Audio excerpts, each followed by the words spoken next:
Stick with me here, folks. The holdout is over. Chris Jones is signing a new contract to stick with the Kansas City Chiefs. It's a 1-year deal. Only weird contracts? This is KC Sports Network, proudly presented by Emprise Bank. We'll try to unpack it all with you live here on KC Sports Network. It's Only Weird Games with me, Joshua Brisco, him, Seth Keysor, and him, Nate Taylor, with you for a while we try to figure out what exactly happened here, as it was reported just a little while ago that Chris Jones has in fact agreed to a new deal with the Kansas City Chiefs. But that part, I got that notification and I thought, oh, cool, this is great timing. This is a good thing for the Chiefs, both in the short term and in the long. And then I got the next round of details where it was reported that Chris Jones and the Chiefs have agreed to terms on a 1-year deal. And I'm not completely sure where we go from there, fellas. Nate, you've been typing as the show's been getting ready. Your eyes are dancing around. I know you've got a lot of things going on and some irons in the fire, but we are very much in real time here. With that being said, we don't have contract number details yet. We may or may not have them by the end of the show. What do we know, Nate, as we sit here live at about 4:40 p.m.? All we know is about this season. All we know is that the team, from my understanding, will be intact in week 7, right? Unless something unfortunate happens to Travis Kelce, he has a good chance to play this Sunday against the Jaguars. Chris Jones, as he said last week, he should be in uniform Sunday against the Jaguars. The only guy that is left sort of waiting for his opportunity to be on the field is Charles Omenihu. And so after his 6-game suspension, you would think Chris Jones will be up to speed by then. He would be his normal self. Obviously, Travis Kelce will help carry the offense with Patrick Mahomes. All this means is that the Chiefs are committed to trying to be Super Bowl contenders this season. What it also means is next offseason becomes even more chaotic in a sense, unless for some reason, and usually this happens in like December and or January, the Chiefs and Chris Jones come to an agreement about an extension to some degree that is roughly around the $29 to $30 million range. Now, Chris wants to be on the field because he wants to prove himself as the Defensive Player of the Year. Of course, he's already behind because we all saw Sunday that Micah Parsons is excellent. Nobody's catching Micah Parsons. Nick Bosa, even TJ Watt had 3 sacks yesterday. Miles Garrett was a monster. Well, because the Browns were able to trade for Zadarius Smith, a high-level pass rusher, for a pack of gum and some Tic Tacs. And hang on. I'm sorry, Nate, because you're doing something important. Hey, does Steve Spagnuolo, does he like really powerful defensive ends with length who can move inside and outside? Does he like guys who can do that at a really high level? I wonder if that would be like worth a 5th-round pick swap. Seth, sometimes the other team doesn't call you back. Or sometimes you're like, hey, we didn't know about this. Right. So all I'm saying is, yeah, he fits a prototype, but they also couldn't get on the phone. Now also, all this is to suggest is that, and by the way, I didn't even mention the man's name yet, but guys, did you see Aaron Donald yesterday? I heard Geno Smith. Oh my Lord. That was so for people who don't know, on Twitter, Geno got captured on a hot mic. I can't say what he said because I can't, but I can use say the Lord's name in vain. I can say a euphemism for it. And him saying, you hear him scream as Aaron Donald comes careening through the side, "Oh my gosh!" And he throws the ball away. And that was the most identifiable any pro athlete has ever been, because that's exactly what happened if you or I took any snaps against any players. And let me tell you, I think Aaron Donald heard the talk this offseason. Like, oh, you're not the dude anymore. Chris Jones is the dude. And Aaron Donald's like, I am the dude. And it's, Seth, they couldn't get a first down in the second half. They couldn't. Like the entire one. The entire second half. Because they were just borrowing the Zach Taylor game plan. And because Aaron Donald said, double teams don't matter here. And I'm healthy and I'm motivated. And so look, in a weird way, Kelsey going out, or Kelsey not being available, I should say, for Thursday's game helped bring this deal together. The fact that Nick Bosa got his contract situated helped make this deal come together. Chris can say that he wants to remain a Chief for the entirety of his career. This is the first step towards accomplishing that. Him actually returning to the team in a more compromised state than holding out for 8 weeks, letting this fester longer and longer. Ladies and gentlemen, unfortunately, I'm not sure we're going to get the details of this number.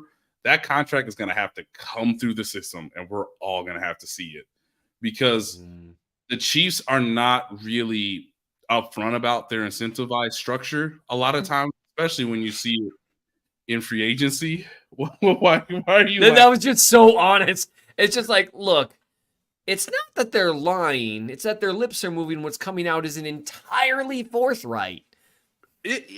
Sure. Sorry. And look, I know Chris loves football. I know Chris realizes, and hey, maybe you're right, Seth. Maybe there's a number of things at play here, but I think the two things that Seth said last episode probably came home to roost. Financially, you can't go more. You can't. It's time to come home. Yep. That's when the guys call you and say, hey, man, she's at the house, dude. Like she's ready. And if you don't get your act together, she might take everything out the house. Okay. I mean everything. There's a great scene in season 5 of The Wire because I watch The Wire every summer. And season 5, Jimmy McNulty gets a letter from Beatty saying, how's this feel? There's no one here. The kids are gone. Hell, I didn't even cook you dinner. This is what it can feel like permanently.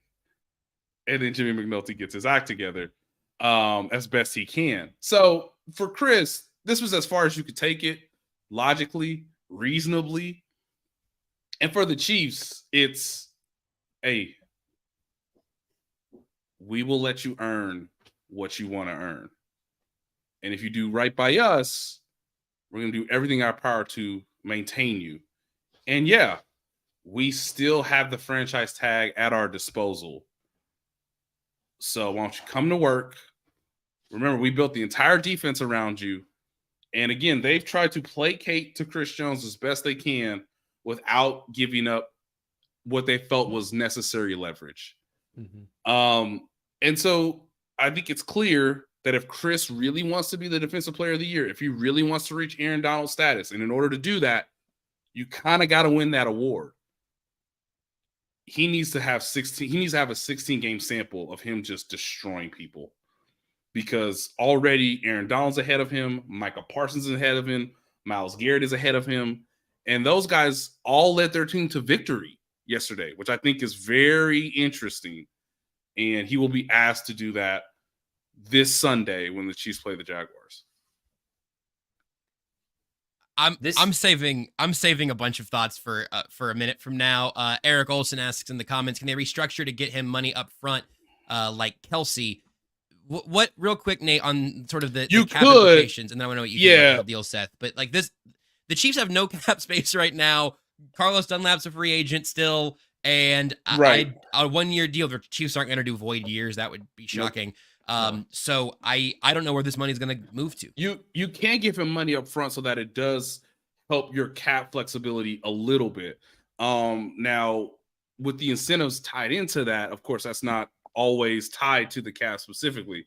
So it's going to be fascinating how they massage this, and they may take it all the way up until Chris actually signs on the when pen goes to paper. So, and I don't know if that's happened yet. All we know is that they've agreed to this.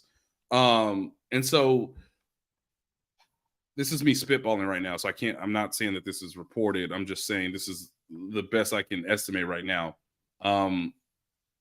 My understanding was that, and I think I wrote this in The Athletic, but if they were to get an extension, like adding 2 years or adding 3 years on, their hope was to get about 8 to 12 million of cap relief for this specific season, because you want at least 4 million to be able to play around with if you want to make a trade before the trading deadline, which is usually like early November around Halloween time.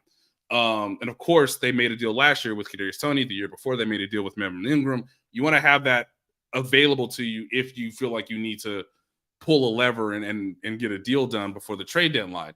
The second thing is, yes, they still would like to have Carlos Dunlap, or Carlos Dunlap is still kind of waiting in the wing. I'm sure he's thrilled right now because now he can sort of weigh all options available to him, because you want to be on the roster before October gets around.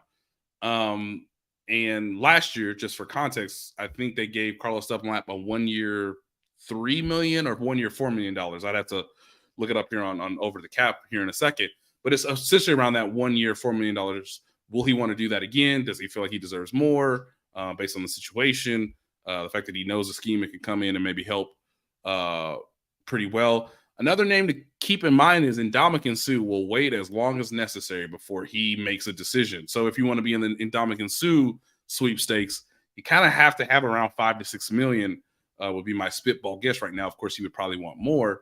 But look, that's the cap space issue that they're dealing with. And that's, again, why they didn't go after Odell Beckham Jr., why they didn't trade for DeAndre Hopkins and then want to sign him, because that would have tied them up even more, knowing that they want to have as much flexibility for 2024 and 2025 for all the reasons that I'm sure our audience understands. So I don't know when the numbers are going to come out. I don't know like if it's going to be like a Juju deal where it's like, hey, it's like 3 million, but he could earn upwards of like 8 to 11 million, depending on how it goes.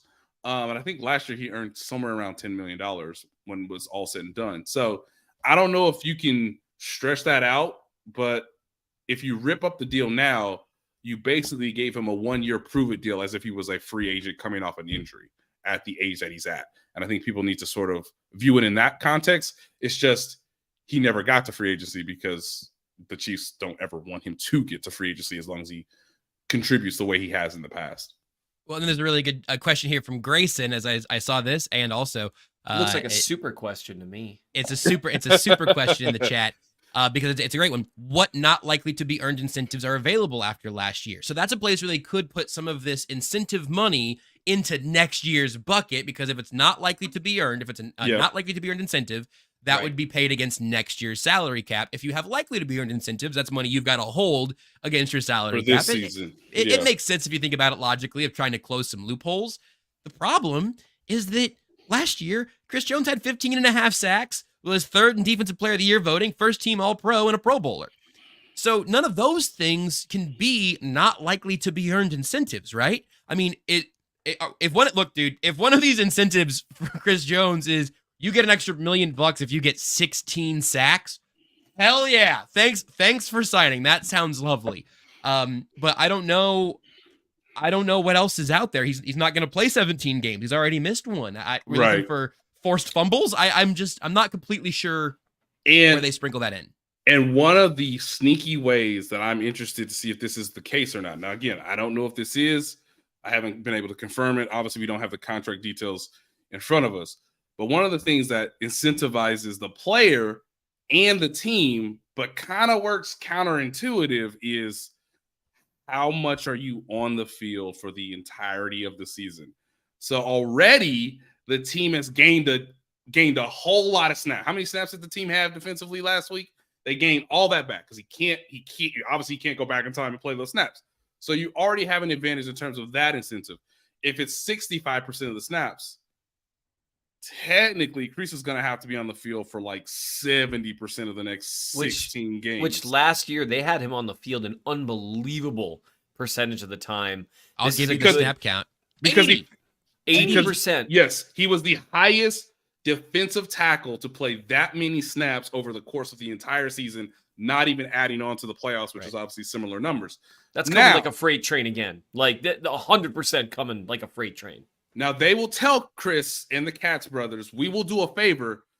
We know the system is built around you. You are the system. So every front we present is with you in mind. So we are going to say, again, me spitballing here, if you make it on 65% of the snaps, you get X amount of money. But of course, one hamstring injury wipes that entirely out. Yep.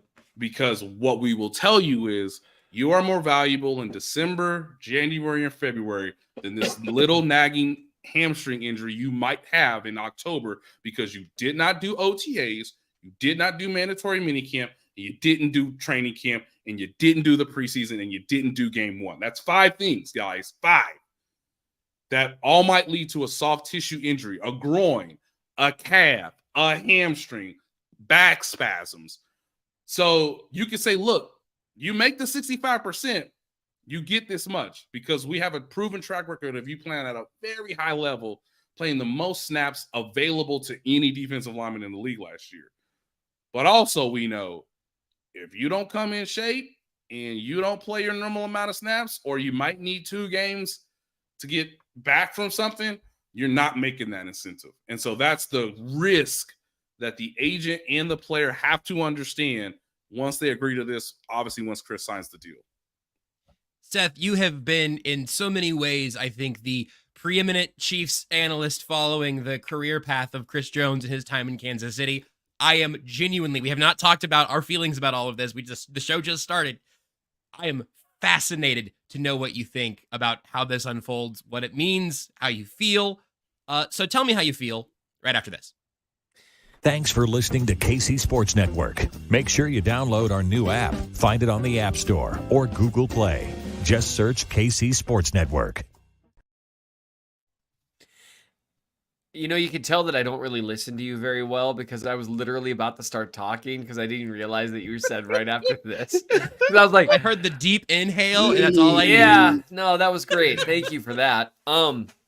So I find myself a little bit torn.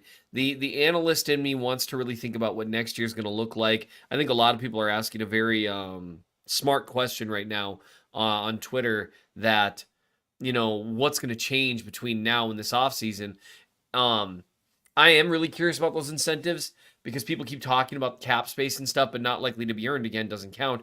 Not likely to be earned. I guarantee you they threw Defensive Player of the Year in there. I guarantee. Yep. I'd be shocked. And they might have. I could legitimately see with how all this has gone down. I could see Veach and Tillis being like, fine. We'll throw a $5 million Defensive Player of the Year incentive in there. You think you can do it, Chris? Because Colin will give you the snaps, dude. We will. And let me just tell you something, by the way. After watching Amenahu rush from the inside and seeing Mike Dana take a little step forward and FAU got a little bit of juice there. Joe, we'll get to that. We'll get to the fun part. You smell something? You smell something, Seth?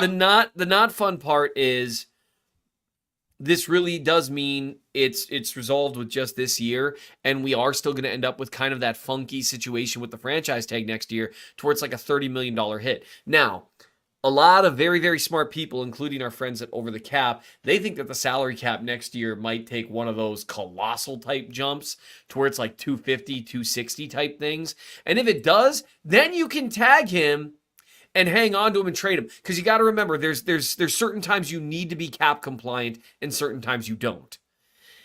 It's kind of a facade early on if you tag someone and then you kind of, go through the motions. Will they do that? I don't know. I will say, from a business perspective, purely business. Pure business, take all the fanhood out of it. Long term, it's probably better for the franchise to trade him before the draft this last year than not tag him and get maybe a 3rd or 4th round compensatory pick for him down the road. Long term. And so that's why I'm so interested in all of this, like exactly what they decide to do, because now, but this buys them time. That's another thing it does. It gives them time for him to, maybe they tell him, hey, you know what? We'll give you permission to check the market late next year. We'll let you do it because you can tag people, let them test the market, let them do all sorts of things that he couldn't do right now because he was under contract and they couldn't make a trade really fit this year. So business-wise, it's weird. And I'm a little... There's people that are smarter than me with the salary cap have tweeted out that this is actually in some ways kind of a win for the Chiefs because they basically, you get some incentive money in there. It's no new cash. And then you're free and clear next year. And if the cap takes a jump like people think it will, Chiefs are looking at like $61 million in space next year, give or take, if it jumps like they think it will. But I mean, that's with like 35 dudes under contract, right? So there's a give and a take there. So you're saying, Seth, that Clark may know something. I think Clark knows something. Because he used to be the head of the finance committee. You know, he was one in the room when Amazon was like, all right, we'll do this. Look at this gigantic pile of money. Sincerely, Amazon and YouTube. What company owns YouTube again? I can't remember. Do they have any cash? I can't remember. Yeah, I think it might be pronounced Google. Goggle. I think it's Goggles. Actually, I don't even want to joke about it, honestly. They scare me. Technically, I think it's Alphabet, and though our overlords, we respect and appreciate them. Yeah. I, for one, welcome my goggle overlords. So here, I was just going to say, in terms of, my hope was that this would end with like a 3-year deal, because Chris Jones is one of the best defensive players I've had the privilege of watching, let alone charting and snap in and step out. And I know Chiefs fans are upset about the holdout and everything, but just take yourself back to any Chiefs game you attended and ask yourself, who was that dude dancing back and forth and jumping and pumping his fist to get the crowd going constantly? And it was always Chris Jones. He's my wife's favorite player because of that. He's the guy that's always dancing. That is Chris Jones. So I was hoping it would be a longer term thing, but this provides options. It gives you time and options because this negotiation was not going well. This was you are 2 minutes from jury trial and you're like, we think we might be able to come to a long-term resolution, but could we get a continuance for 3 months here on it or maybe talk about it a little more? I think that's this. That's the not fun part of it. And Josh, I know you've got a lot of takes on maybe the not as fun part of it because it's, what's the line? A good compromise leaves everyone mad. I was just thinking about that because I don't really believe that, because the last time Chris Jones signed a long-term extension, well, no, but really, the last time Chris Jones signed a long-term extension, the Chiefs went and got a bunch of champagne bottles, and I'm guessing Chris Jones did too. I'm guessing that compromise ended with two sides popping bottles. And I think right now, one side of this negotiation is going, yeah, all right, that's okay. And the other side should be embarrassed. This whole negotiation process was about the Katz brothers trying to get Chris Jones paid like he's Aaron Donald. Instead, they got him paid like Saquon Barkley.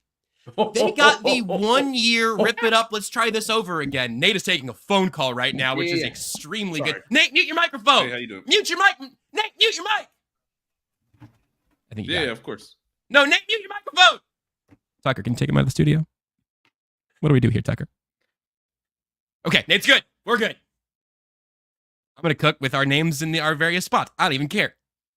I genuinely a million% thought Nate was doing a bit when he answered the phone because you were absolutely cooking. And so I was going along, picking up my office phone, pretending I'm making a call. But you, by all means, my friend, cook because you are 100% right on this. There's going to be money here for Chris Jones that far exceeds these running back 1 year little extensions, okay? That's not a problem. Mm-hmm. He's going to get some 1 year money. But that was never the point. He was going to get good 1 year money just playing this year out. If this 1 year contract is essentially the year it was, some really not likely to be earned incentives, and maybe the Chiefs found a way to not give him back the fined cash, but to say, all right, yeah, we're gonna go ahead and pay you this on average, which will cover up the game check you missed, and we'll give you $5 million if you're DPOY on 16 games. Then if all of that is there, it's a good 1 year deal for Chris Jones. that looks a lot like the 1-year deal he could have had by showing up to training camp in St. Joe. And Right. then if the long-term, the entire discussion of this wasn't about Chris Jones being underpaid this year. He was going to make more money this year. I guess he was going to have a higher cap hit this year than the best case scenario for the Chiefs would have been. Now, some of that's not new cash, all of that. So maybe he's got new cash. And maybe they found a way to do a little bit with those incentives to push some of that down the road, but there's still like a roster bonus for Chris Jones this year, and it's not like the Chiefs can just forget about that and give him a big bag of new cash. The details will be interesting, but they will not determine if they got what they were asking for, because they explicitly did not. They went through this entire offseason, the first week of the season, and as you talked about and laid out in the last episode, Seth, there was no winning for Chris Jones to set out another game beyond week 1. Every game after that was just losing more money and losing more money. And so we've had this conversation so many times about where is the leverage here? Like who has the leverage? Chris Jones or the Chiefs, and Jones or the Chiefs, and it's kind of gone back and forth. Ultimately what happened is that lemon got squeezed all the way down through week 1, and then which side popped? The Chiefs were happy to have Chris Jones in Kansas City on a 1-year deal. The Katz brothers and Chris Jones weren't happy with that. The Chiefs would have loved a long-term deal. I would have loved to see Chris Jones get a long-term deal. But ultimately, when you say, yeah, let's call it a raise, and if he wins if he's the MVP of the league, then he'll make a lot more money, and you guys can deal with that next year. If they did not get Chris Jones a cannot tag a clause, this is embarrassing. It would genuinely be embarrassing. If the Chiefs can tag Chris Jones next year, even at a full-on salary cap number, that if the cap goes up, you can absorb. And that was the case before this. Yes, this was always never a problem. Never out of the conversation. Right. That wasn't earned leverage. And I think what you're identifying very correctly here is, okay, what did this gain you? Because we know it cost you something, but what did it gain you overall? It gained him a month off, and now half of Chiefs fans think he's a tool.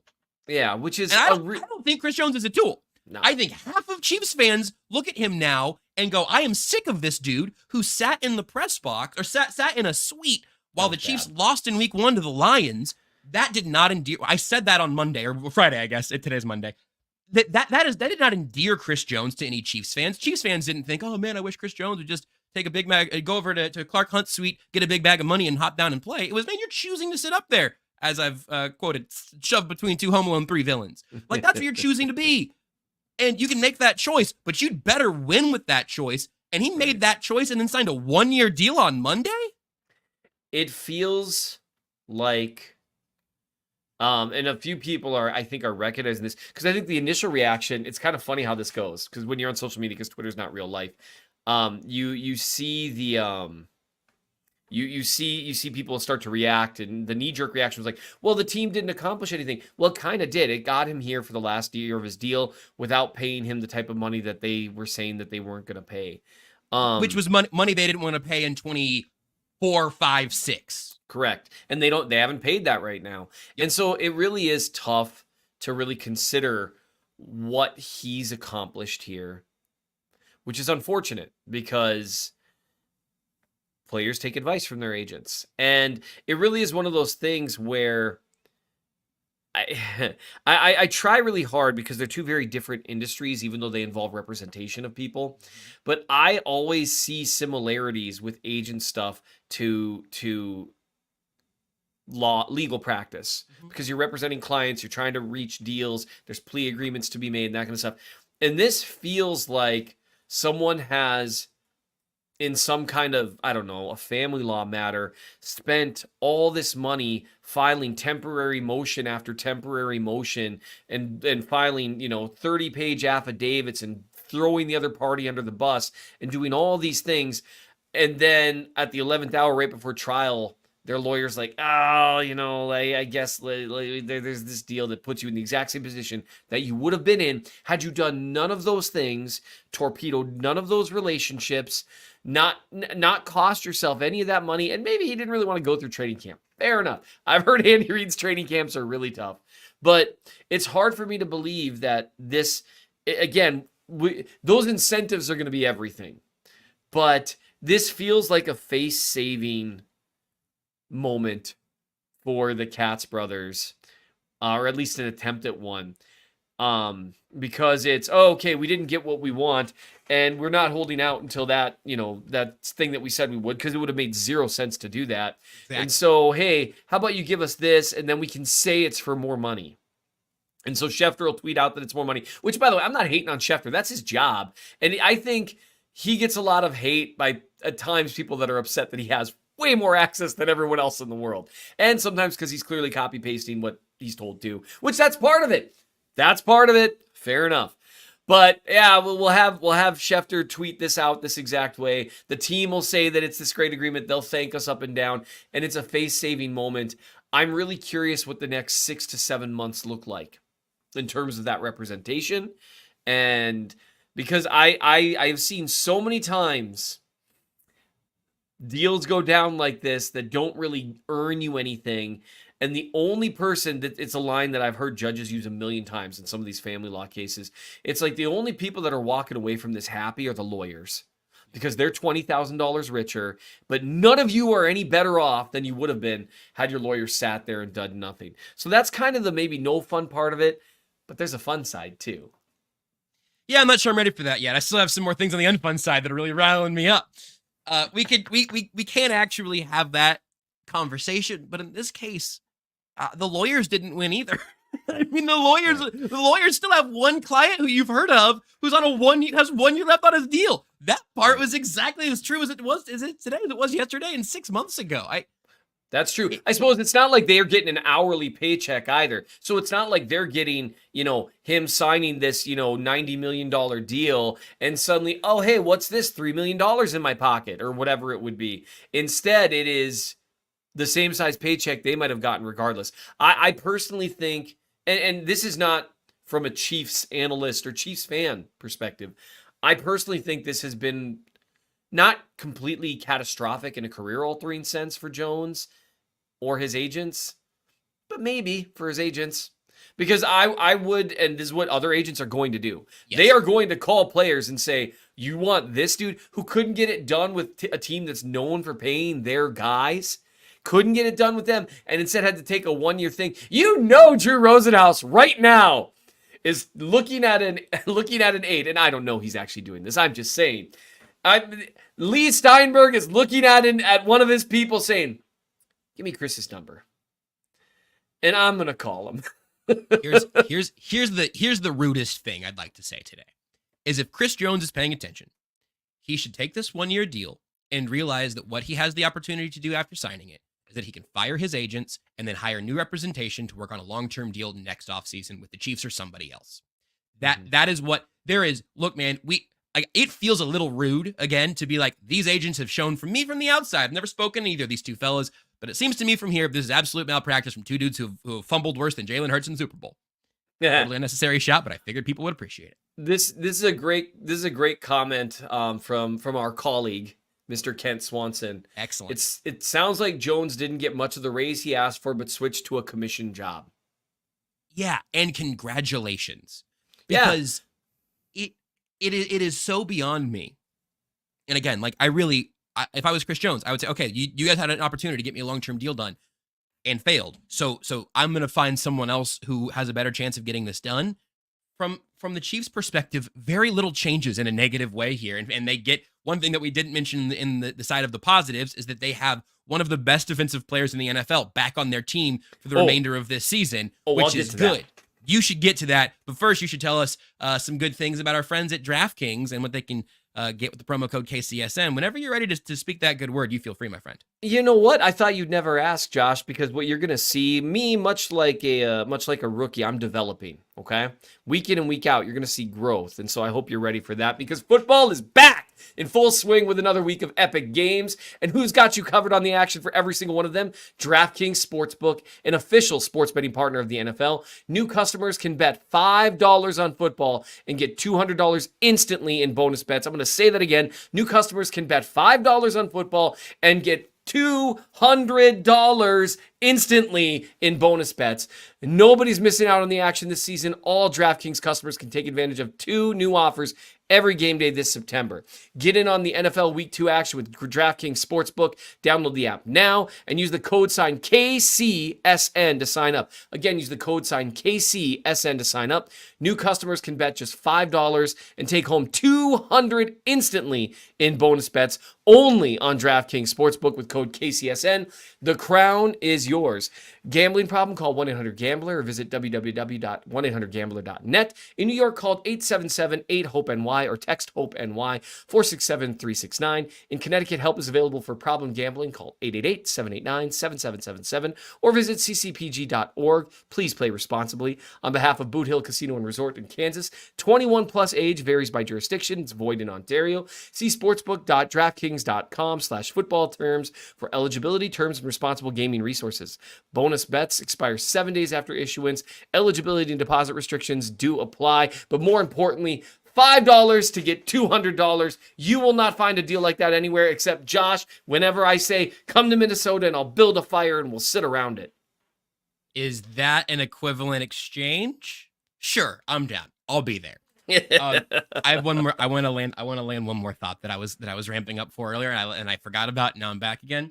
This is, by the way, if you're a new listener or viewer of Only Weird Games, maybe you weren't around for Times Ours. I think Times Ours had like 3 kind of main gears, maybe 4. But we have like football, nonsense, self-involved, and then like weirdly human in the way that we evaluate everything. Yeah. This is the weirdly human. Like I feel. I'm just some sort of internal processing to do with all of our closest friends watching us live now. Every once in a while, I've got to do a little recalibration in terms of like what I think is a good way to criticize people, because by and large, a lot of sports analysis is being a critic, but you're being a critic about people's like physical tools, mental ability to do things that you wouldn't be able to do if you were in that, had that orange speaker in your ear. And it's challenging. Sometimes we're talking about, now for me, I'm finally talking about players younger than me at times. And we're criticizing Andy Reid, who's a future Hall of Fame coach who still makes some mistakes. So it's a delicate balance that I just think about every once in a while from kind of a 30,000 foot view of what it means to be like a good sports analyst, critic, whatever. And I feel a little bit bad being like, hey, I think these two people who are not even athletes, I'm not talking about them on the field, I just think they probably deserve what I think has come to them. Point being, with my brand new found disdain for the Katz brothers, which did not exist before this contract negotiation. I have no beef with the fellas. But we talk about Chris Jones every week and what he did and didn't do. We do that for every quarterback, every offensive lineman, every pass catcher. Kadarius Toney has been getting ripped since Thursday night because he's dropped everything. I wish he would drop his Instagram stories. But that kind of stuff happens. It becomes mimetic. It drops and jokes about Kadarius Toney. That all gets, we literally have NFL memes for this. Yep. I have to evaluate what I've seen from the Katz brothers, who, again, for their client, were seeking a long-term deal to rival Aaron Donald. Chris Jones said days ago he was just asking for a raise, and ultimately he gets what will probably look like some amount of a 1-year raise with no additional long-term stability, which is exactly what he needed, because this was going to be his last long-term deal when he is still at what is going to be close to his peak. It's so baffling to me, and as I've said before, it wasn't just the contract parts, and he wasn't on the field for week 1. Now he was on the field for week 1. They didn't get multiple years, and his reputation got tanked over the course of an offseason. It just kind of got more and more toxic as it went on. Why on earth would I feel uncomfortable criticizing those people? Well, and I also think it's worth noting that with that lack of long-term security, he has chosen for himself the equivalent of the franchise tag over what my understanding was, something like $55 million guaranteed after this year, with this year guaranteed as well. With a I'm going to say price. that again because it was such a good point, and then I'm going to say it a second time in my voice. He essentially just signed a franchise tag. Yeah, and over being offered, and again, it was like $27 million per year the next 2 years, $54 million total. But you take that money, and that's $54 million that's gone. Here's the thing: when you're an NFL player, even a star. Remember they had an old adage that people still try to say occasionally, but no one really believes it anymore because it's not true. Running backs matter. Yeah, when you Defense throw wins the football, like 3 things can happen and 2 of them are bad or something like that. Yep, that's up there actually. I was pretty close. Yeah, when an NFL player takes the field in a contract year, there are multiple things that can happen, and 2 of them are bad. He can play, especially when you are coming off an elite year. Right? You are coming off the best Jones has ever been. Now, I would argue, and I'll argue till I'm blue in the face, that he was surrounded with more help than he's had as a pass rusher since 2018. And there's a reason why the sack numbers went up, even though the win rate was roughly equivalent. Because sack numbers, they ebb and flow with help around you. I think he's going to have a lot of help this year, maybe even the best help he's had. I'm excited to talk about that, the football side of things.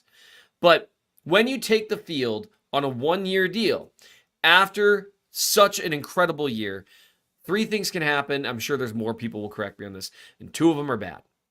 You can play great, just as great, in a way that convinces people that even though you'll be 30 next year, you're still worth the same amount of money when you were 29. And in the NFL world, 29 versus 30, everyone, thank you for worrying about Nate. He took a phone call. I swear, he's good. As far as we know, I don't know. Yeah, Maybe you know he's what? Chris That's a Jones' fair new point. agent. I'm not God. I don't know. I'm not omniscient. I think he's okay. He was fine when he left the Zoom.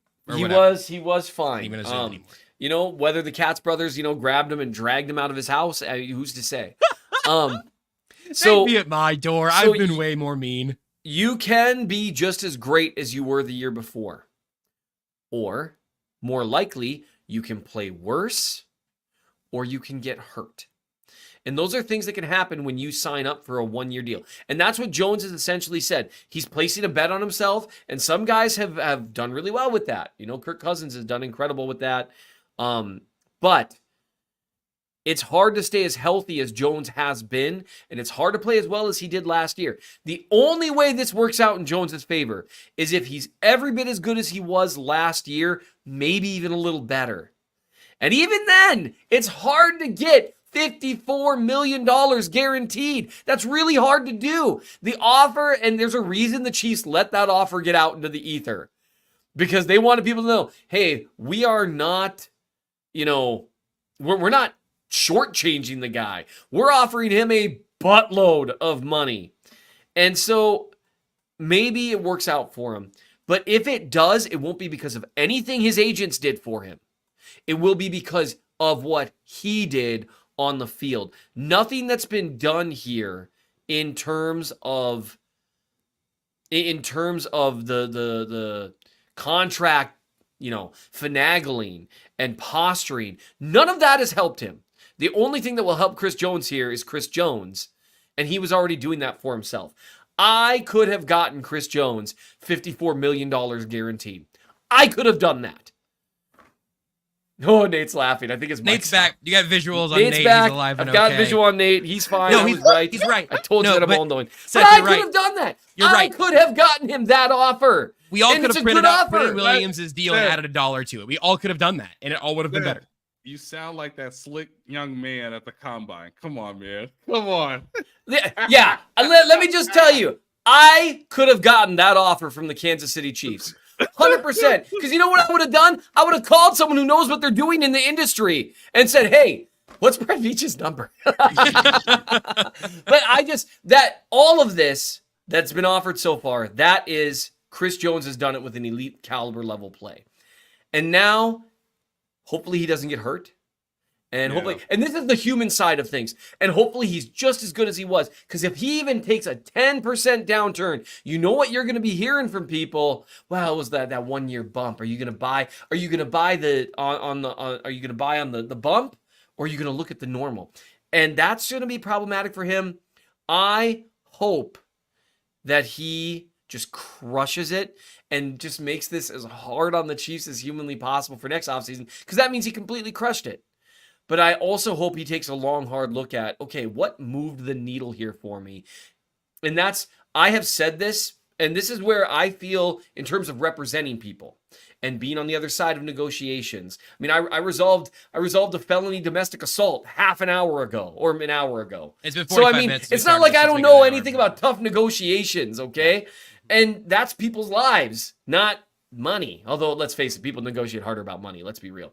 But I have said to people that hired some, whatever $1,000 attorney to plead them on a misdemeanor DWI. I have said on the record, Your Honor, I would have offered him this and he just called me. Not paid this jackwagon 10 grand to file a bunch of frivolous motions. I've said that. And I feel like that's what happened here. That's the not fun stuff, but there are some really fun things. Some really fun things.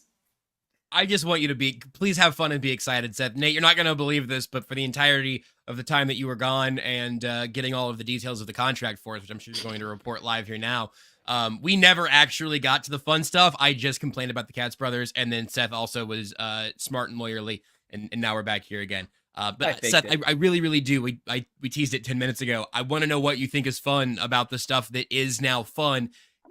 I also think it's kind of indicative of how all of this has gone. That it took us, and it's going to take everybody, a little bit of time to get some of the bitter taste of these last couple of months with Chris Jones out of their mouth before they can fully enjoy what it's going to mean for the defense. But what is it going to mean for the defense? Oh, all right. Let me just say it's one game. We'll see. Mike Dana looks like he took another little step forward. And that was with protection sliding towards him, because all due respect to Turk Wharton, the Lions were not sliding towards Turk Wharton. They were sliding towards Mike Dana, and he still found the one-on-one he got. It's like, oh, you need me to get a sack on third down? I will do that. And one of the reasons he got that sack on third down is because there was a little bit of complimentary pressure there, some help with Karlaftis. I can't tell whether George Karlaftis took a step forward or not. He's more of a complimentary rusher guy. But you know who might have some juice? And there's an incredibly small sample size, and he is young. He's still slow off the snap count. This game is going too fast for him. But Felix, I think he might have a little juice. And Charles Omenihu 100% has juice from the interior. Omenihu is the best interior pass rusher Jones has ever been paired with. Ever. And there is a chance, as the rookie gains a little bit of game experience, as Karlaftis and Dana continue their development, there's a chance that this back stretch of the Chiefs pass rush could be real good. Like real good. And that's the fun side of it, is you get to watch one of the 10 best players in the NFL put on a Chiefs uniform. And you know who's less happy about all this than you and me? Trevor Lawrence. Yeah. Probably.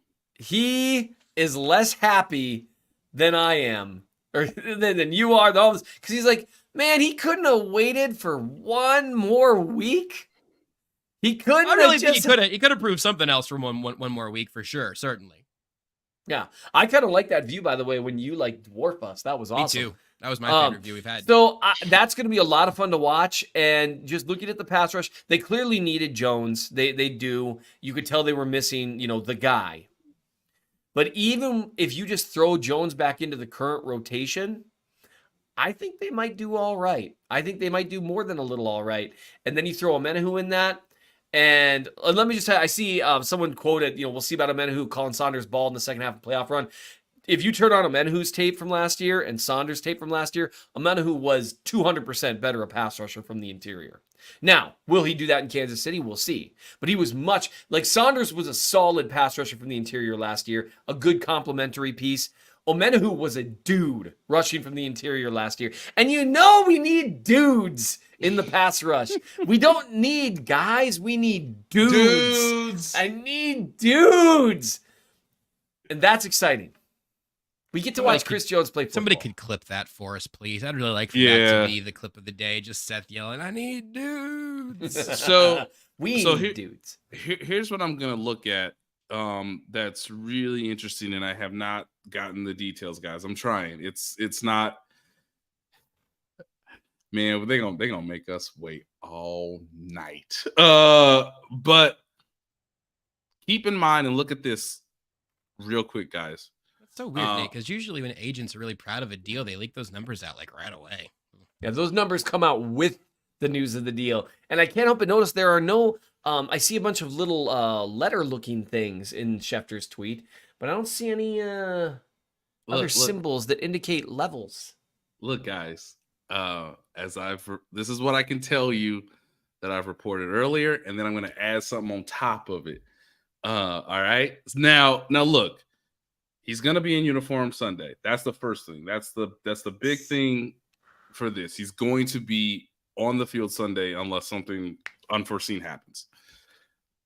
Second, he is, and this is what I've come to understand from the Katz brothers, is that he has incentives to earn the large raise that he wanted when the negotiation started. And so here's what you're going to look for, guys, and here's what I'm going to look for as Josh cries. Is it possible that Chris Jones could make upwards to 28 to 29 million this season? Because, of course, as Seth said earlier, what they offered was 2 years of guaranteed money. You walk in the door, you're going to touch every penny of that the U.S. government does not tax you, of $27.5 million for 2024 and 2025. If Chris has a season that is similar or, in fact, better than last season, could he make roughly 28, 29, maybe even $30 million through incentives? But of course, he has to sort of full sweep those. And so that is what I'm telling our audience to look at when the numbers do come, based on how it's, there's usually bullet points where it's like, hey, double-digit sacks or 15 sacks, which is obviously what he had last year. Time on the field, as we talked about earlier, defensive player of the year, if that occurs. There might be something else. Juju had team incentives, but the Chiefs won the Super Bowl last year, so everything all the way through that would be likely to be earned. Is that right? Perhaps. Okay. Now the Chiefs have always loved that part of the incentives because it ingratiates yourself to your teammates, right? Mm-hmm. The idea that you are going to do everything you can to help win, not just pad your stats or chase stats. What the Chiefs don't want Chris to do is sort of chase the numbers, chase the amount of sacks. The issue with all of this, though, is that's where the real compromise comes to, which I think is why the numbers haven't necessarily come out yet. But I've double checked. Chris thinks that he can beat the system, which means I can have such a season with these incentives that I can get close to what I asked for at the beginning. Now, if you want to take the report that Florio put out there, that is up to you and your discretion. I don't know if he can earn 32 million through these incentives. If that were the case, as you said, Josh, we would probably know that by now. So what I'm asking and what I'm waiting to hear or waiting to see with my own eyes is, can he earn real money through the incentives that is more than $27.5 million this season? And just as a point of clarification, Mm-hmm. he definitely cannot, through these incentives, earn what he was actually asking for at the beginning, because what he was asking for at the beginning was a long-term deal, correct? If this is true. Now, Chris has said that is, I believe that to be the case, yes. Hey, look, and if the Katz brothers want to come out and say all we ever wanted was a single-year raise with some incentives and stuff, then I'd love to hear that. I'd love to hear that. But that'd be new. But to Seth's point, that wouldn't make sense for your client. Wouldn't make any sense. So what I'm saying is what he cannot earn through incentives is a long-term deal with guaranteed money before he steps on the football field again. Because that was part of it. It was guaranteed money before you have to step on a football field again. And that this whole year might be guaranteed, that base salary and all of that plus the incentives. But it is a step backwards in terms of years. And it's also worth noting that no matter what amount the contract is set for, you got to subtract what? 2.5 mil from it? 3 mil? Three and a 3.5. 3.5 mil. So even if he somehow went out and earned, let's say 30 mil somehow, we're talking, this is you flopped a royal flush. Yeah. Like you did it. And man, wouldn't that be cool to watch a season like that unfold? 20 sacks, defensive player of the year, Yeah, first team All-Pro, that's what- first yeah. Super Super Bowl Bowl, MVP. win the Super Yeah. Bowl. Can you imagine what you would have to do to the other team to win Super Bowl MVP when you're teammates with Patrick Mahomes? Like the things that man would have to do. And so, hey, I'm all here for it because that would be incredible. Because let me tell you, if Chris Jones earns all that, Chiefs are probably back-to-back champs. Yeah. Like that'd be incredible. But even then, it's not 30 million, it's 26.5 million. And again, you can't only utilize sunk cost when you're making decisions. I get that. But it's also like we didn't have to do this. Like this was so unnecessary. So I'm choosing to not focus on that. One of my best gifts of the internet ever, and this is what we all doing, y'all. I want us all to do it together. Is that Monte Ellis on Media Day with the Golden State Warriors, where my man wanted to type a message to the fans. And Monte Ellis was so caught up in the air that he was just like, I mean, I want it tight, but I'm kind of waiting on the numbers. So you tell me what we got. Because, I mean, guys, franchise tag, no franchise tag. I mean, I'm going to find it real quick and put it on my Twitter account. But, like, come on, Thomas, you got to know who Monte Ellis is. He's one of the greatest mini guards of NBA history. Who was a volume shooter.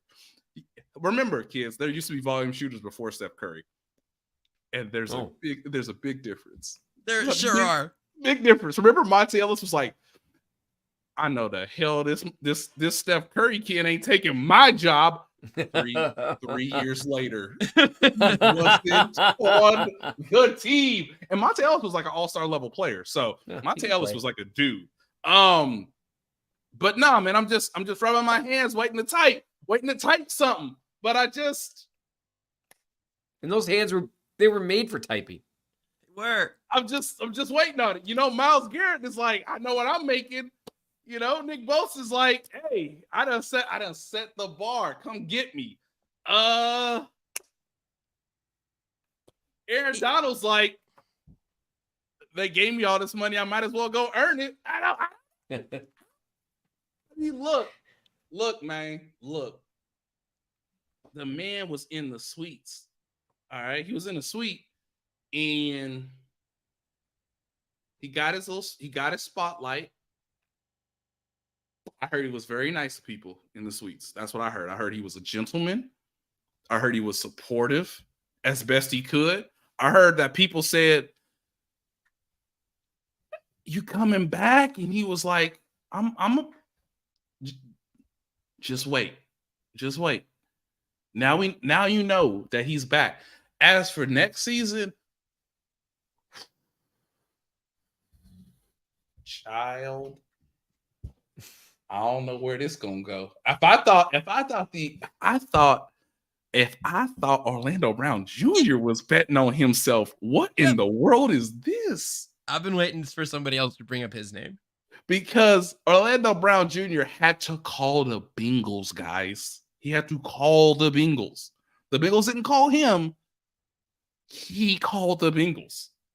That's where he was. So anytime you take a risk without the ability to earn close to what you wanted or what you felt you deserve, you always hope that the player stays healthy and that the player succeeds. But yeah, they have a rotation now of 5 guys that matter. Chris Jones, Derek Nottie, Tershawn Wharton, Keandre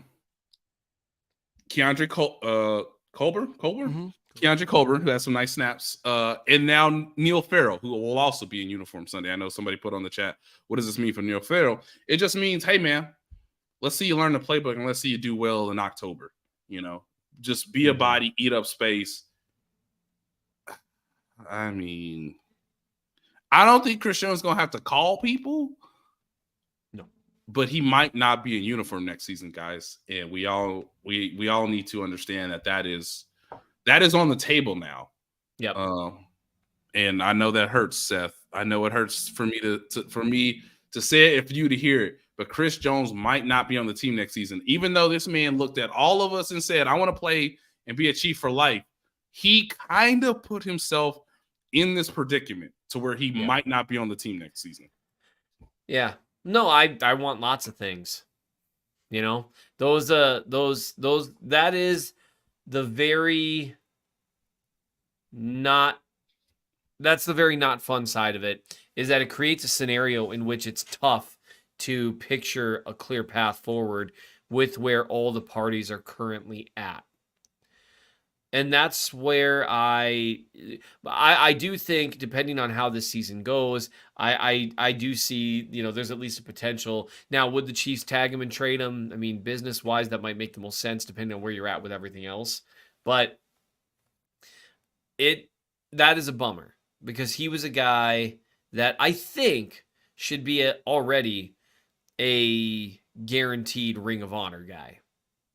I think if you are one of the three most important players, and by being a big part of the second Super Bowl win, even though Tyreek Hill was more important to the first Super Bowl win, I think you pass him. This wasn't the Mahomes, Kelsey Hill era. This has been the Mahomes, Kelsey Jones era. Because Jones was drafted just like Travis, just like Patrick. Yep.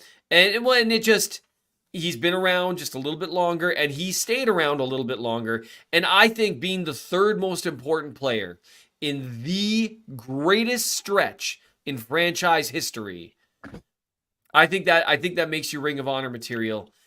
Yeah, for sure. But it's a bummer, the idea that he might finish out elsewhere. So I am going to be spending the rest of this year, when it comes to Jones, trying to really live in the moment and really enjoying those moments, because he really is a great, great, great, unique player. And he's so much fun to watch play. And I cannot wait to see what him and Amenahu especially do next to each other, because I think they are going to do some terrible. I think Spag's entire life will be dedicated to, guys, we got to get the 3rd and long. We got to get the 3rd and 6+. And we are going to hurt people, because Amenahu, he is not a guy that you can leave one-on-one. You cannot do it. I'm just excited to see what they do. I'm excited to see it. It's going to be a lot of fun. And my advice to Chiefs fans would be to enjoy it, because sports are very temporal. And we, everything. Patrick Mahomes has been around. This is year 7 he's entering. Yes, sir. Time was when we thought like a long quarterback career was 15 years. And you can't always assume everyone's Tom Brady. Now, I think Mahomes wants to be. So I think he's going to play for as long as he can. But, like, you can't assume a dude's going to play until he's 40. These things are temporary. Try to enjoy them. But, man. Can I ask a question, Josh? Oh, sure. Let's go through the exercise real quick, all right? Because somebody said this. Okay. Multiple people have said this. I'm gonna shout out to Shane Falco here. Just legendary name. People have said, all right, you franchise tag him, you trade him. Fair point, sir. Fair point, ma'am. Who trading for Chris Jones next year? Let's physically, to end the show, let's physically go through it. Because the Rams aren't. They got Aaron Donald. Jets aren't. They got Quentin Williams. Titans got Jeffrey Simmons. Commanders got Deron Payne. Giants got, they got Dexter Lawrence and Leonard Williams. Ugh, gross. That Giants defense must be great. The 49ers just gave a lot of money to Javon Hargrave. Colts have the They're not adding any more money to their defensive line anyway. They're done. You would think. The Colts have DeForest Buckner, who played well yesterday. And he comes to free agency in 2025. Commanders got Jonathan Adam. How about Via? I'm sorry. He's still eating the middle of the field. Kenny Clark is young. he's kind of in the same range as Chris Jones. He's actually a year younger than Chris Jones. Ed Oliver becomes a free agent in 2028. Or you could just cut him and see what happens. But would the Bills trade for Chris Jones? Yeah. Well, and salary cap wise, there's only so many teams. Who even could? That's where I thought you were going to go first, Nate. I thought you were going to go to the money. I'm just going through the teams. The Steelers. Maybe the Steelers, because you would think Cameron Hayward, he'll he's towards the end of his career. You would assume he's 34 going on 35. Maybe the Vikings don't have any money. They don't. They don't have any money, kids. I know a lot of people have said, well, you could just trade them to the Bears. I'm sorry, the Bears will have a top 10 pick this season. Right. And they just tried to salvage the offensive line, which means Ryan Poles should probably go defensive line next season. Well, and I think it makes a lot of sense when you look at it team by team. Because you've got certain, the Dolphins have no money next year. No money. None. Right. Zero. And there's lots of teams that are in that position where you've got to find a team, because Chris Jones isn't 25, right? So it's different than trying to trade a guy who's in the final year of his rookie deal, because then you could add him to a team that, you could say a team that thinks it's a year away from contending, or 2 years. They are called the Detroit Lions. And that would be teams like that. You need a team that thinks it's on the cusp. All right, but hold on also now. has salary cap We need another space. team, guys. We need another team. We need No. Like that's the combination of teams you need, of things you need, though. You need a team that's on the cusp, that also has cap space, I don't think and does not already have a very good 3-tech.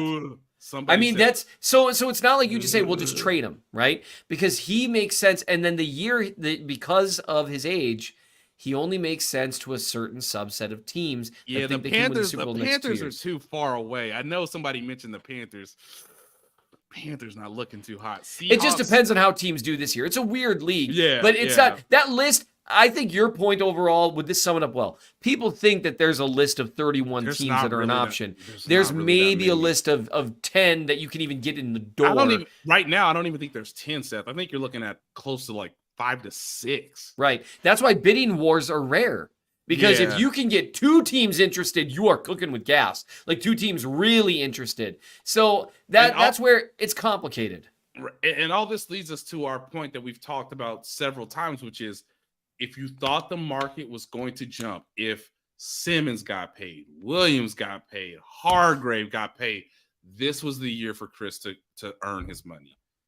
And unfortunately, it didn't happen, because once you sign those guys and you have a wave of new talent and draft picks coming through next year, you have to tell me who is a top, like no top 10 team, no top 15 team is going to give up their first round pick for Chris Jones. So you're likely looking at low first round, again, a team that thinks they're on the cusp, maybe Detroit, or you're giving up a second round pick, and who knows where that team is. I mean, does Chris Jones want to play for the Texans next year if he gets franchise tagged and traded? Are the Texans will have a lot of money. Are they willing to give that up? Is CJ Stroud going to be good? I don't know. I mean, who's going to be the quarterback of the Patriots next year? The Patriots, according to Over the Cap, have the most salary cap space for 2024. I can't tell you who's their quarterback next year. I also can't tell you who their head coach currently is, and I don't think he's made a big habit out of trading for 30-year-olds. Just historically speaking. It's not going to be simple. It's not a great list, guys. It's not a big list. You're not going to get the same return that you would have gotten this year. But it makes sense to say, hey, let's get another Super Bowl ring. Maybe leave the window open to negotiate a little more, see in case something happens. But I do think you prepare for life without Chris Jones. And then the team, I do think a tag and trade, or at least trying, makes sense. But I do think it's not going to be as hard, as crazy market. It depends on what he does, right? If he goes off again this year, there's always going to be a market for incredible pass rushers. Always. But are you going to get, 2 firsts and a third for him? No. You might get, if he has an incredible year, you might get a first rounder for him. And that's a big deal. But even still, I don't know. I don't know if a team's willing to do that over a a controlled player through 5 years on a rookie deal. I just don't know if that's and what does that team think it's going to have to pay Chris Jones? Because on, his camp will retain a his little leverage. Yeah, on his arrival. Yes. Because his camp will retain a little leverage there, but they can say, hey, we don't want to sign with the Texans. Which, by the way, if they dare, I digress. We don't want to sign with the Texans. We're not gonna take this deal. Or, all right, Houston, yeah, we'll show up there for you got some extra picks. The deal is gonna be this for this many years, whatever. The Texans go, oh, sorry, no. We're not going to give you that deal and these draft picks. We'll take a player with a bunch of years on a rookie contract that we'll just develop ourselves. I mean, I think there's an argument to be made that Chris Jones is the most valuable to the Kansas City Chiefs. And 100%. they didn't pay him what they were asking for. And this leads me, this is podcast goal, ladies and gentlemen. Josh has sent us right to my last point, which is if you're the Chiefs and he's having a good year, hey, man, you said you want to be here for life, baby. Over the cap projects that the salary cap next year is going to be $256 million. And no one can offer what we can offer you right now. In December, in January, in February, and in March. No team can offer you what we can offer you this season moving forward. If you are balling out on December 15th, call your agents and tell them no one will beat our offer. We want to keep you. You are proven yet again that you are a core member of the trio that is leading us to perhaps another number one seed, perhaps another AFC championship game, perhaps another appearance in the Super Bowl. Who knows? But if over the cap saying it's going to be 256 next season, and Clark Hunt knows what the actual number is going to be, and look, over the cap says we are one of the top 10 teams with cap space. So, hey, how does 29 million sound? And look, you know what? For you, we'll guarantee it next year and the year after that. Yeah. But you know what? We're going to add 2 more years on top of it. So we'll give you a new 4-year deal with 2 years of real money. And look, the Commanders aren't going to call you. The Patriots are not going to do it. You want to play on the Lions? Come on, Chris. Right. Well, and that's just it. You're not the teams that are perennial Super Bowl contenders, well, for one thing, they're not a team that the Chiefs would trade with, like let's say the Bengals somehow had cap space and they don't, and they've got DJ Reader. Like they've got, you know what I mean? The Bengals issue is, what are you doing with Jamar Chase? What are you doing with T. Higgins? Yeah. Like their cap space is kind of tied to the idea that like, Jamar Chase is going to make so much money. So much money. Well, and that really is it. You look at the list of NFL teams, and you can cut 20 of them off the realm of possibilities, almost walking in the door. And no, not even almost. You can just walking in the door, and then you can trim another 4 or 5 at least, saying this is super unlikely. So I like that idea. The Chiefs have the most to offer. There's where else in the league will they be able to say, hey, we will offer you $28 million a year, guaranteed for the next 2 years, and we'll guarantee the whole thing, plus you don't have to move. Plus, let's face it, moving sucks, guys. Moving's the worst. Oh, the worst.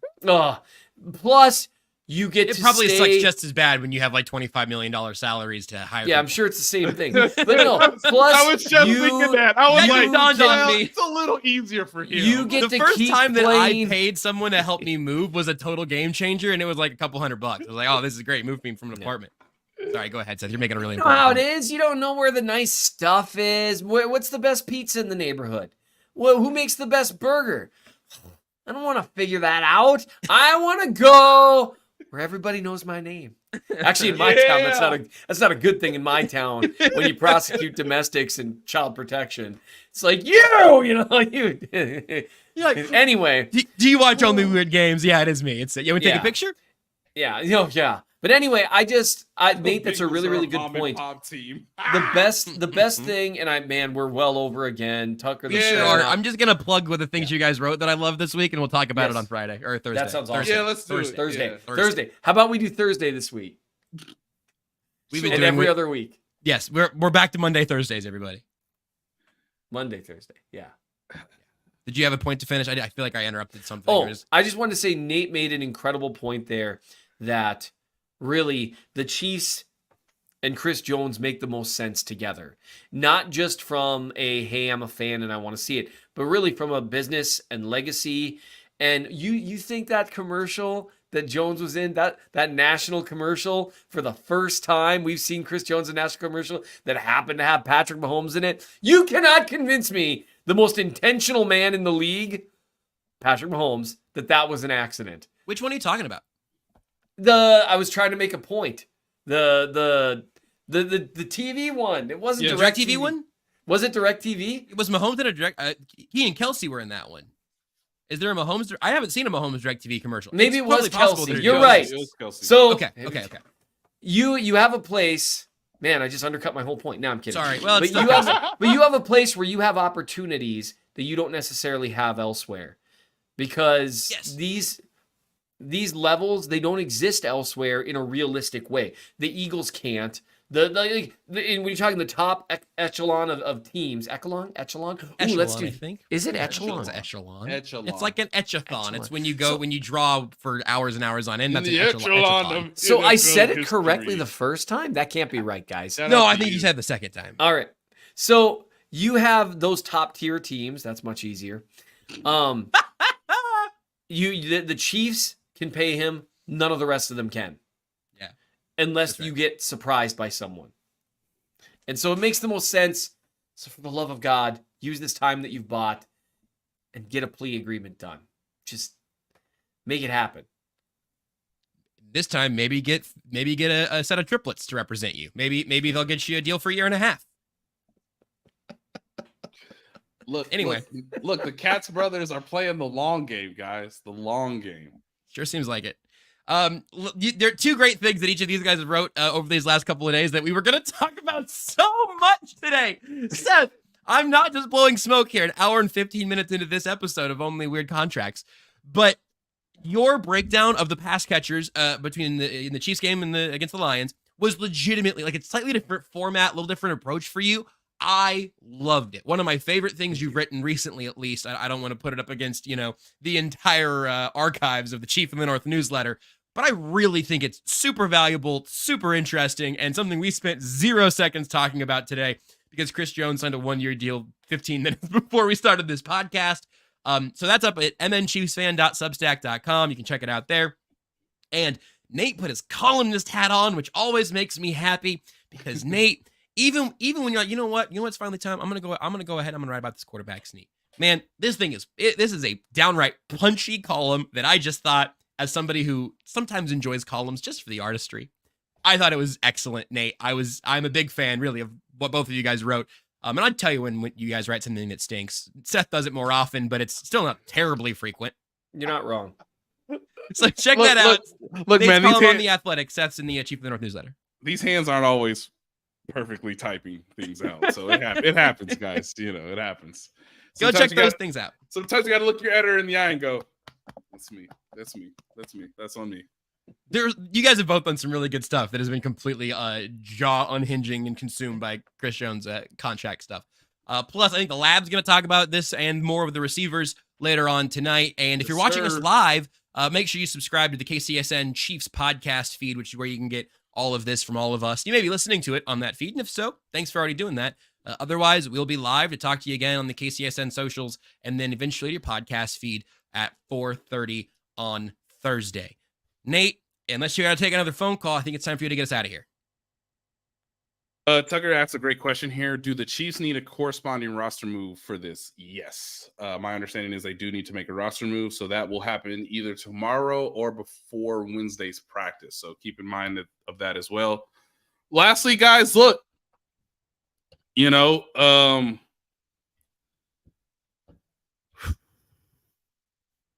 Chris. All right, guys, let's take a deep breath here. Chris Jones's locker in the Chiefs training facility is in the corner. You've seen it, Josh. Mm-hmm.